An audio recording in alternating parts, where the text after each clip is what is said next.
This is the BLUETTI Pioneer MD AC180T portable power station. My first reaction was that it doesn't feel like a typical battery in a box. It feels like a tool I can build around. The hot-swappable battery design is the headline here. Instead of one sealed battery, it uses two removable B70 packs, about 716 watt-hour each.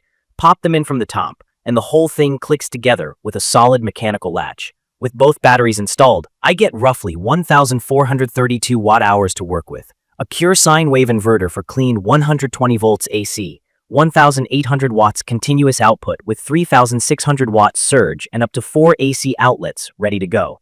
Key features that stand out to me are the hot swap system, fast turbocharging that goes 0 to 80% in about 45 minutes, an LFP battery chemistry that's safer and long-lasting, and an app that actually matters for daily use. On the outside, it looks like a field tool. The casing is hard textured plastic that resists flex and shrugs off bumps. It's black, blocky, and sized like a stout desktop PC at about 15.4 by 11 by 15.6 inches. The handles are molded into the top. They're strong and functional, though I'd love some rubber grip when it's fully loaded. Total weight comes in around 58 pounds, but the modular setup lets me split the load into the main body and two batteries, which saves my back. The batteries drop into two top bays, so the center of gravity sits higher than a typical power station. That makes it easier to access the packs, but I strap it down in a vehicle so it won't tip. The screen is straightforward. Input on the left, output on the right. Big state of charge in the middle. It's readable indoors, but the glossy cover turns into a mirror under bright sun. I end up shading it with my hand to see the numbers outside. From my experience, setup was painless. Slide in the B70 packs and it wakes up. The app paired over Bluetooth without making me create an account, which I appreciate. I ran firmware updates right away and I'd recommend that. I saw some charging logic smooth out afterward. Charging is where it surprised me. Turbo mode pulled around 1400 watt from the wall, and I watched it fly to 80% in under an hour. The flip side is fan noise. When turbo kicks in, it sounds like a small hairdryer. That's not a complaint if I'm in a garage or kitchen. It's a problem if I'm trying to sleep. The silent mode in the app quiets things down a lot, but the charge rate drops to a few hundred watts. For me, that's a fair trade at night. Solar charging was easy with a panel in the 12 to 60 V range, up to 500 watts. The built-in MPPT controller did a good job tracking. With a 200-watt panel on a clear day, I saw roughly 150 to 160 watts, which is realistic. I did run into a quirk. If I left the panels connected overnight and the unit off, it didn't always wake and start charging the next morning until I replugged the cable. Not a deal breaker, but something to watch. Car charging works, but it's slow. Think maintenance charging while driving. On the output side, it's been solid. The pure sine wave inverter kept my laptop, router, and a monitor happy. I ran a 1,500 watt electric kettle without blinking. Voltage stayed stable. The power lifting mode is useful for resistive loads like space heaters or hair dryers up to 2,700 watts. It's not meant for big motors or compressors, but for heating elements, it helps avoid overload trips. Hot swapping did what I hoped. I kept a desktop setup around 500 watt running and pulled one battery out, no interruption. The fans changed pitch, but the power held. If I run it on a single battery, the continuous output drops to about 1,200 watts. That's fine for most daily stuff, but I watch my load when I swap so I don't trip protection.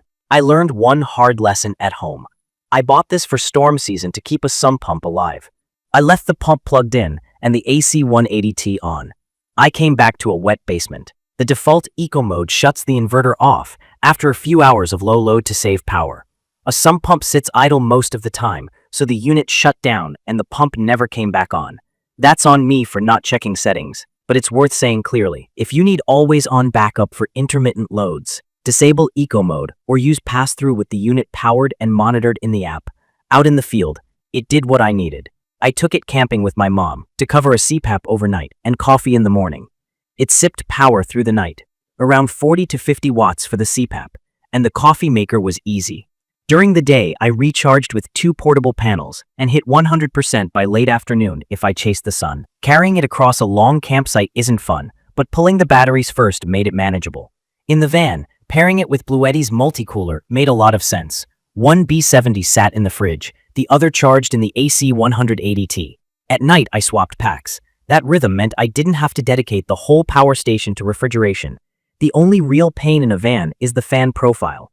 Every so often, the fans jump to full for a minute or two, even under light DC loads. I ended up building a vented sound-baffled cubby to tame the noise. On job sites, the AC180T handled power tool chargers and random gear without complaining. The screen glare annoyed me in direct sun, but the unit itself shrugged off dust and rides in the truck. The app is simple but important. I use it to toggle eco mode, switch charging speeds, and check logs. That's also where I tweak fan behavior during charging by choosing silent or turbo. The points I like most are the ones I use daily.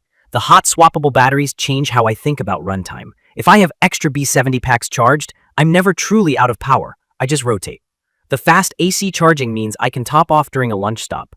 LFP batteries are a big deal for me. Safer chemistry, long life, thousands of cycles before they're down to 80%. In my opinion, that makes this a better long-term buy than sealed units. The power lifting feature covers those odd moments when I need to run a heater or a high-draw kitchen appliance. The ecosystem angle is real, not marketing. Swapping a battery into the multi-cooler and keeping the main unit free makes my kit more flexible. The 5-year warranty helps too. I do have nitpicks. The fan noise can cut into quiet spaces, the screen could use a matte cover or stronger backlight, and the standby draw with the inverter on is noticeable if nothing is plugged in. But the core experience is strong. It's perfect for camping, van life, overlanding, and mobile crews that need reliable AC power without wiring a vehicle. From my experience, it also works for home backup if you configure it correctly. Disable eco mode for anything that cycles on and off. Keep an eye on charge levels, and use silent charging when noise matters. I'd recommend this for people who like the idea of modular energy, hot swaps, separate batteries you can carry, and an ecosystem you can grow into. If you want a totally silent bedroom backup, you'll need to plan placement or accept slower silent charging when you top it off. In conclusion, the BLUETTI Pioneer MD AC180T feels like a rugged hub for portable energy rather than a single-purpose box. Key features like hot-swappable batteries, fast charging, a clean 1,800-watt sine wave inverter, and a practical app add up to a system that rewards a little hands-on management. In my opinion, it trades some polish for flexibility and longevity, and I'm okay with that because the utility is there every day. If you found this helpful, subscribe to the channel and drop your questions or your own experiences in the comments. Thank you for watching.